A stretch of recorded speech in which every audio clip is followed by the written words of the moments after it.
জীবন একটাই, জীবন কখনো দুটা পাবো না। সেই জীবন হোক আল্লাহর জন্য, মানবতার কল্যাণের জন্য, প্রিয় দেশের জন্য, প্রিয় জাতির জন্য। এখন আমাদেরকে সিদ্ধান্ত নিয়ে সাহস করে ভরসা করে সেই আল্লাহর দিকেই আগাতে হবে ইনশাআল্লাহ।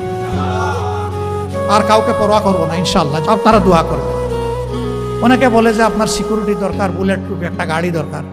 আমি বলি যে আল্লাহ তাআলার কাছেই আমি বুলেট প্রুফ নিরাপত্তা চাই, আর কারো কাছে চাই না। আমার যেদিন ডাক এসে যাবে কেউ আমাকে এখানে আর এক সেকেন্ডও রাখতে পারবে না। আর যতদিন আল্লাহ আমার হায়াত রেখেছেন কেউ আমাকে এই দুনিয়া থেকে উঠাই ফেলতে পারবে না। সুতরাং আপনারা দোয়া করবেন, এ লড়াই চলবে ইনশাআল্লাহ।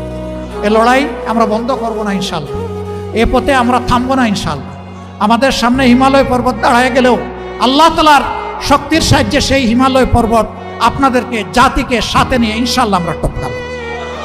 নিজে দুর্নীতি করবেন না এবং কোনো দুর্নীতিবাজকে প্রশ্রয় দেবেন না।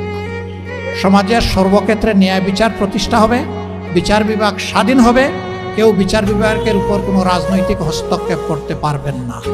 অপশাসনের বিরুদ্ধে, দুঃশাসনের বিরুদ্ধে, ফ্যাসিবাদের বিরুদ্ধে আমরা ঐক্যবদ্ধ। আল্লাহ তাআলা আমাদেরকে এই তৌফিক দান করুন। আসসালামু আলাইকুম ওয়া রাহমাতুল্লাহি ওয়া বারাকাতুহু।